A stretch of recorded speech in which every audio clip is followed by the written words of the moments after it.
Rapid action battalion র্যাবের ওপর নিষেধাজ্ঞা এবং বাংলাদেশের জন্য মার্কিন যুক্তরাষ্ট্রের ঘোষিত ভিসা নীতি ঢাকা ওয়াশিংটনের সম্পর্কে কিছুটা দূরত্ব তৈরি করেছে বলে অভিমত পররাষ্ট্রমন্ত্রী ড হাসান মাহমুদের। তাই যুক্তরাষ্ট্রের দক্ষিণ ও মধ্য এশিয়া বিষয়ক সহকারী পররাষ্ট্রমন্ত্রী ডোনাল্ড লুর আসন্ন ঢাকা সফরে র্যাবের নিষেধাজ্ঞা এবং ভিসা নীতি তুলে নেওয়ার বিষয়ে আলোচনা করা হবে বলেও জানিয়েছেন তিনি। সোমবার পররাষ্ট্র মন্ত্রণালয়ে সমসাময়িক বিষয়ে সাংবাদিকদের প্রশ্নের জবাবে এ অভিমত ব্যক্ত করেন পররাষ্ট্রমন্ত্রী হাসান মাহমুদ। বলেন, মার্কিন যুক্তরাষ্ট্রের সঙ্গে আমাদের সম্পর্ক অত্যন্ত চমৎকার।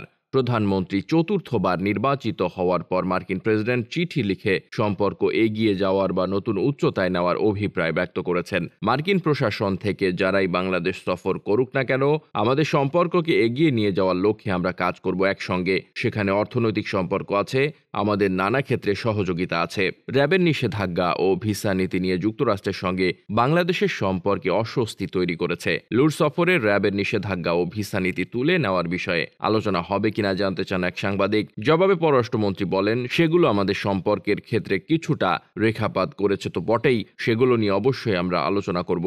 হাসান মাহমুদ বলেন, সেগুলো যাতে সহজ করা হয় বা উঠে যায় সেগুলো নিয়ে মার্কিন প্রশাসনের আগে হোয়াইট হাউস এবং স্টেট ডিপার্টমেন্টে সব আলোচনা করেছি। সেই প্রসঙ্গগুলো স্বাভাবিকভাবেই আসতেই পারে। আমাদের সম্পর্ক এগিয়ে নেওয়ার লক্ষ্যে উভয় দেশ কাজ করছি। 2 দিনের সফরে মঙ্গলবার 14 মে ঢাকায় আসছেন ডোনাল্ড লু। ঢাকা সফরের সময় তিনি পররাষ্ট্র সচিব মাসুদ বিন মোমেনের সঙ্গে বৈঠক করবেন। এর পাশাপাশি পররাষ্ট্রমন্ত্রী হাসান মাহমুদ, প্রধানমন্ত্রী বেসরকারি শিল্প ও বিনিয়োগ উপদেষ্টা সালমান এফ রহমানের সঙ্গে সৌজন্য সাক্ষাৎ করবেন। এছাড়া লুর নাগরিক সমাজের প্রতিনিধিদের সঙ্গে মতবিনিময়ের কথা রয়েছে। দক্ষিণ ও মধ্য এশিয়া বিষয়ক সহকারী পররাষ্ট্রমন্ত্রীর দায়িত্ব পাওয়ার পর 4 বার বাংলাদেশ সফর করেছেন লু। গত বছরের জুলাইতে তিনি সর্বশেষ বাংলাদেশ সফর করেন। তখন তিনি যুক্তরাষ্ট্রের বেসরকারি নিরাপত্তা, গণতন্ত্র ও মানবাধিকার বিষয়ক আন্ডার সেক্রেটারি আজরা জিয়া সঙ্গী হয়ে ঢাকায় আসেন। Desk report, বার্তাবাজার।